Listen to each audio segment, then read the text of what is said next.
저는 올해 2월부터 믿고 있었던 쇼피의 발등을 찍혀서 힘든 상황이 왔어요. 쇼피를 믿고 있다가 제가 폭망했던 이유를 말씀드릴게요. 안녕하세요. 이제는 3년차 쇼피셀러가 된 엄마는 사장님입니다. 그동안 제가 쇼피에 집중한다고 영상을 올리지 않고 있었는데요.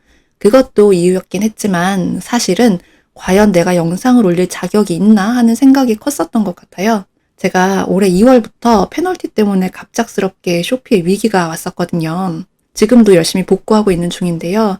그동안 제가 쇼피 때문에 힘들어서 쇼피의 쇼자도 꺼내기 싫은 상황이었는데 어떻게 유튜브에서 여러분 쇼피 하셔야 합니다. 이렇게 떠들 수 있었겠어요. 그래서 저도 모르게 이 채널을 나몰라라 방치하고 있었던 것 같습니다. 그런데 아직까지 잊을만 하면 한두 분씩 제 채널을 구독해주고 계시더라고요. 나중에는 구독 알림이 뜨면 저 혼자 왜 자꾸 구독하는 거야 하고 푸념을 하곤 했었어요. 그만큼 뭔가 아무것도 없는 이 채널을 구독해주시는 분들이 분명히 어떤 절박함이나 자기만의 이유가 있어서 제 채널을 구독해 주셨을 텐데 내가 너무 방치하고 있는 게 아닌가라는 어떤 부채감이 쌓였던 것 같습니다. 그리고 또 한편으로 생각을 해보니까 저처럼 3년 동안 쇼피를 실질적으로 운영을 하면서 쇼피에 대한 실질적인 시행착오에 대해서 솔직하게 공유하시는 분들에 대한 영상은 아직 못 본 것 같아요. 그렇다면 내 경험을 부족하지만 솔직하게 오픈하는 것도 쇼피를 하고 계시거나 쇼피를 이제 막 시작하시려는 분들께 도움이 되겠다 싶어서 용기를 내어서 촬영을 하게 되었습니다. 그럼 이야기를 시작해 볼게요. 저는 올해 2월부터 믿고 있었던 쇼피의 발등을 찍혀서 힘든 상황이 왔어요. 쇼피를 믿고 있다가 제가 폭망했던 이유를 말씀드릴게요. 제 주력 마켓은 브라질 마켓이었는데요. 갑작스런 페널티로 인해서 신규 상품 업로드도 불가했고 상품 노출도 잘 되지 않았고 배송비 쿠폰도 사용할 수 없었어요. 억울한 부분이 좀 많았죠. 갑작스러운 페널티였으니까요. 그래서 이 부분에 대해서 담당 매니저에게도 문의했었지만 그들은 사실 남의 일이더라고요. 네. 규정에 의한 거니까 어쩔 수 없고 그 페널티 기간 동안에는 다른 도와줄 수 있는 방법이 없다. 자세한 사항은 헬프센터에 문의해라. 이 정도 수준이었습니다. 그렇게 해서 지금 한 4월쯤 페널티가 해제되었고 현재는 복구하려고 노력 중이에요. 그런데 아직까지 기존 매출로 복구는 쉽지 않은 상황입니다. 제가 1월 달에 브라질에서만 매출이 5천만 원 정도 나왔었거든요. 근데 갑작스럽게 이렇게 매출이 반토막 이하로 떨어지다 보니까 정말 멘탈을 잡는 게 쉽지 않았습니다. 그래서 한동안 쇼피를 원망하는 데 많은 시간을 보냈어요. 그런데 다시 생각해 보니까 이게 다 내 탓이다라는 결론을 내게 되더라고요. 또한 기존처럼 하다가는 진짜 망하겠다라는 위기감을 갖게 됐어요. 그렇게 쇼피를 믿고 있다가 폭망한 후에야 제가 깨달은 3가지가 있습니다. 오늘은 이 3가지에 대해서 여러분들께 공유해 드리도록 할게요. 첫 번째는 계란은 한 바구니에 담지 말아라입니다. 너무 흔한 이야기죠. 근데 그만큼 옛말 틀린 거 하나도 없더라고요. 제가 이 사태를 겪고 나서 처절하게 깨닫게 된 가장 중요한 첫 번째인데요. 저는 사실 다른 ERP를 사용하고 있다는 이유로 한국셀러센터라는 KRSC를 올해 2월부터 사용할 수 있었어요. 그래서 그동안은 KRSC를 사용할 수 없다는 핑계로 마켓 확장에 소극적이었는데요. 마켓 확장에 소극적이었던 이유는 사실 노력 대비 성과가 미미했기 때문이에요. 제가 주력 국가로 하는 곳에는 올리면 그래도 매출이 어느 정도 바로 반영이 되는데 그렇지 않은 다른 국가들에 대해서는 제가 올리면 예를 들어 한 10개, 100개 올려도 한두 개 팔릴까 말까였거든요.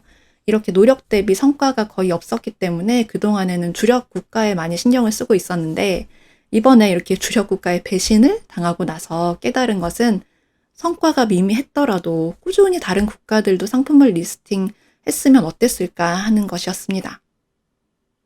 당장 매출이 일어나지 않더라도 농부가 씨를 뿌리는 마음으로 매출이 없는 국가에도 상품을 함께 리스팅을 했더라면 지금 같은 위기가 왔을 때 좀 더 유연하게 대응할 수 있지 않았을까라는 생각이 들더라고요. 그리고 또한 또 깨닫게 된 한 가지. 쇼피만 믿어서도 안 된다는 점이었습니다. 쇼피 외에 스마트 스토어나 타 플랫폼에도 함께 진출을 했더라면 어땠을까 하는 아쉬움이 가장 컸어요. 두 번째 깨달은 점은 안주하면 곧 망하는 지름길이다라는 점입니다. 쇼피를 운영하면서 나만의 어떤 일정한 업무 패턴이 생기고 그 업무 패턴에 따라서만 일을 해왔던 것 같아요. 그렇게 하면서 나 정도면 뭐 성실하게 일하고 있지라고 생각을 하고 만족했던 것 같습니다. 그런데 지금 돌이켜보면 날마다 주어진 만큼만 최소한의 노력만 하고 안일하게 살아왔던 게 아닌가라는 생각이 들더라고요. 지금 와서 제가 다른 샐러드의 스토어를 좀 둘러보니까 내가 안주했던 사이에 그들은 엄청난 노력을 하고 있었구나라고 깨닫게 되었거든요.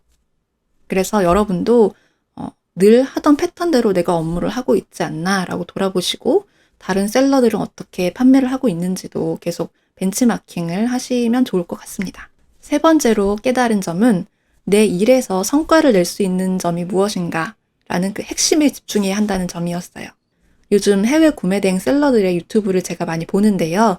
그 이유는 제가 하고 있는 해외 역직구 그리고 그분들이 하고 있는 해외 구매대행 업무가 본질은 동일하다고 보았기 때문이에요. 그래서 그분들의 일을 통해서 제 업무의 힌트를 많이 얻을 수 있었습니다. 특히 단기간에 성과를 낸 셀러들의 비결을 제가 유심히 봤는데요. 공통점을 보니까 핵심은 최대한 많은 상품을 올리고 광고든 SNS든지 간에 다양한 경로에 노출을 시켜야 한다는 점이었습니다. 그분들에 비해서 제가 하루에 어떤 일에 시간을 썼는지를 돌이켜봤을 때 가장 중요한 상품 등록하고 마케팅이나 홍보 이런 부분에 소홀했다는 점을 깨닫게 되었어요. 그래서 이제부터는 상품 등록과 SNS 홍보 등을 하루의 주요 업무에 들여고 노력하고 있습니다. 이상 쇼피에 배신당하고 처절하게 깨닫게 된 저의 3가지 인사이트에 대해서 이야기해보았습니다. 여전히 쇼피에서 승승장구하고 계신 분들도 계실 거예요. 그런 분들이 계시다면 정말 부럽습니다. 노하우 좀 공유해주세요. 예. 그러나 대부분은 아직도 쇼피를 할지 말지 고민만 하고 계신 분들도 계실 테고 아니면 저처럼 이제 쇼피를 접어야 하나 고민 중이신 분들도 계실 거라고 생각해요. 사람마다 처한 상황이 다르기 때문에 일반화해서 이야기하기는 어렵겠지만 제 개인의 상황을 놓고 보았을 때는 자본이 부족한 1인 셀러가 살아남기에는 점점 어려워지고 있는 것은 사실인 것 같습니다. 그래서 저도 참 고민이 많았는데요.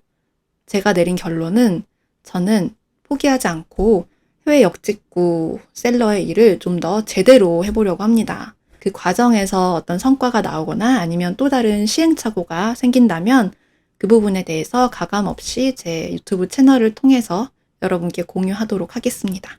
오늘 제 이야기가 저처럼 어려운 상황에서도 좀 더 힘내서 해보시려는 분들에게 실질적인 도움이 되셨으면 좋겠네요. 저는 쇼피 매출을 복구할 때까지 또 당분간은 영상을 못 올릴 것 같아요. 그때까지 모두 건강하시고요.